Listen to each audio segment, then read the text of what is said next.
Saudara-saudara seiman yang terkasih dalam Kristus, salam sejahtera dalam kasih dan anugerah Tuhan kita, Yesus Kristus. Pada hari ini, kita akan bersama-sama merenungkan firman Tuhan yang diambil dari 2 Korintus 3 ayat 2-6 dengan tema, Kamu adalah surat Kristus. Sahabatku, dalam kehidupan kita sebagai orang percaya, kita sering dihadapkan pada pertanyaan tentang bagaimana kita bisa menjadi saksi yang hidup bagi Yesus Kristus di dunia ini. Rasul Paulus dalam suratnya kepada jemaat di Korintus memberikan kita sebuah gambaran yang indah dan penuh makna mengenai identitas kita sebagai orang percaya. Ia menyatakan bahwa kita adalah surat Kristus yang ditulis bukan dengan tinta, tetapi dengan roh dari Allah yang hidup. Melalui perikop ini, kita akan melihat bagaimana hidup kita dapat menjadi surat yang terbaca oleh semua orang, mengkomunikasikan kasih dan kebenaran Kristus. Marilah kita membuka hati kita untuk menerima dan memahami pesan ilahi yang disampaikan melalui Rasul Paulus. Tafsiran ayat per ayat, 2 Korintus 3 ayat 2. Kamu adalah surat pujian kami yang tertulis dalam hati kami dan dikenal dan dapat dibaca oleh semua orang. Tafsiran. Dalam ayat ini, Paulus menyatakan bahwa jemaat di Korintus adalah surat pujian bagi pelayanannya. Surat ini tidak tertulis di atas kertas atau batu, tetapi dalam hati para rasul dan jemaat itu sendiri. Artinya, kehidupan orang-orang Korintus menjadi bukti nyata dari pelayanan Paulus dan transformasi yang terjadi melalui Injil. Hidup mereka mencerminkan kasih karunia Allah dan pekerjaan Roh Kudus yang mengubah hati dan perilaku mereka. Ketika orang lain melihat kehidupan mereka dapat membaca dan memahami kebenaran Injil Kristus yang berkuasa mengubah hidup. Ayat 3. Karena telah ternyata bahwa kamu adalah surat Kristus yang ditulis oleh pelayanan kami, ditulis bukan dengan tinta, tetapi dengan roh dari Allah yang hidup, bukan pada loh-loh batu, melainkan pada loh-loh daging, yaitu di dalam hati manusia.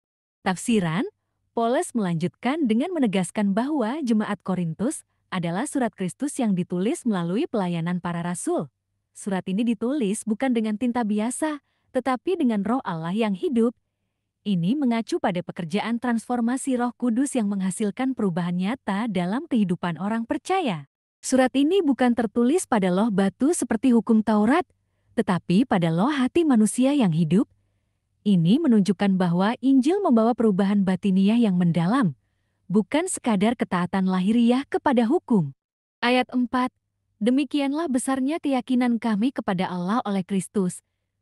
Keyakinan Paulus tidak didasarkan pada kemampuannya sendiri, tetapi pada Allah yang bekerja melalui Kristus. Pelayanan Paulus berakar pada kepercayaan yang teguh kepada Allah, yang mampu mengubah hati dan hidup manusia melalui Roh Kudus. Ini memberi Paulus keberanian dan keyakinan dalam pelayanannya, mengetahui bahwa hasilnya tidak tergantung pada usahanya sendiri, tetapi pada kuasa Allah. Ayat 5. Bukan karena kami menganggap diri kami sanggup untuk melakukan sesuatu atas dasar kemampuan kami sendiri, tetapi kesanggupan kami adalah dari Allah. Tafsiran, Paulus dengan rendah hati mengakui bahwa segala kesanggupannya dalam pelayanan berasal dari Allah, bukan dari dirinya sendiri. Ini adalah pengakuan bahwa tanpa Allah, tidak ada yang bisa dilakukan. Pelayanan yang sejati dan berhasil adalah hasil dari kuasa dan anugerah Allah yang bekerja melalui hamba-hambanya. Ini adalah pengingat bagi kita bahwa dalam segala hal yang kita lakukan untuk Tuhan, kita harus bergantung sepenuhnya pada Dia dan bukan pada kekuatan atau kebijaksanaan kita sendiri. Ayat 6. Ya Allah membuat kami juga sanggup menjadi pelayan-pelayan dari suatu perjanjian baru, yang tidak terdiri dari hukum yang tertulis, tetapi dari roh. Sebab hukum yang tertulis mematikan, tetapi roh menghidupkan. Tafsiran, ayat ini menjelaskan bahwa Allah telah membuat para rasul sanggup menjadi pelayan perjanjian baru yang berdasarkan roh, bukan hukum tertulis. Hukum Taurat yang tertulis di atas loh batu membawa penghukuman, karena manusia tidak mampu mematuhinya sepenuhnya. Sebaliknya, perjanjian baru dalam Kristus memberikan hidup melalui Roh Kudus. Roh Kudus memberikan kekuatan untuk hidup sesuai dengan kehendak Allah, menghidupkan dan membaharui hati manusia. Aplikasi dalam kehidupan.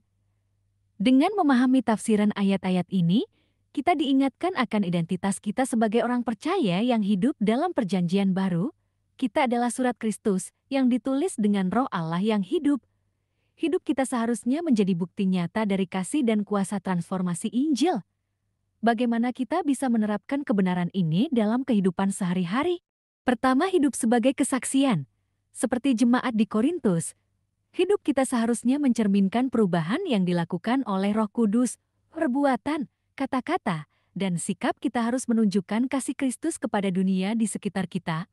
Orang lain harus dapat membaca Injil melalui kehidupan kita sehari-hari. 2. Bergantung pada kuasa Allah.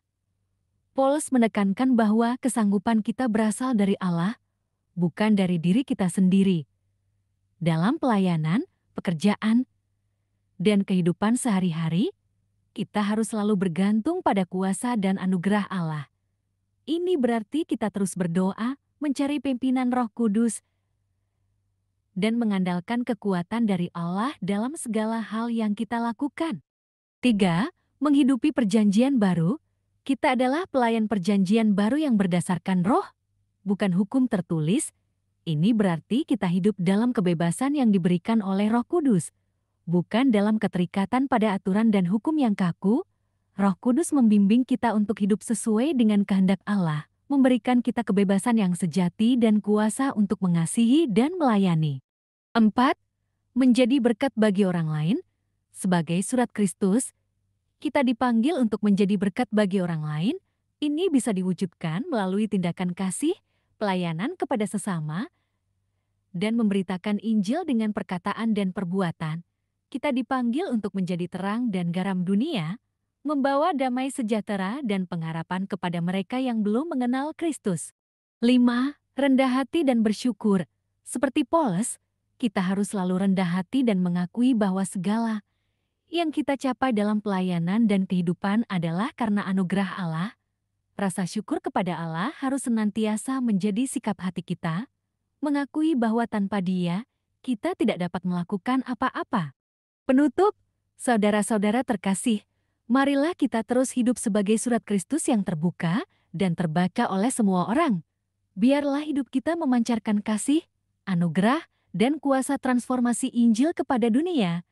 Bergantunglah selalu pada kuasa Roh Kudus yang memampukan kita, dan hiduplah dalam kebebasan dan kebenaran perjanjian baru. Kiranya Allah yang setia, melalui Roh Kudus-Nya, menolong kita untuk menjadi saksi yang hidup dan efektif bagi Kristus, sehingga namanya dimuliakan melalui kehidupan kita. Amin.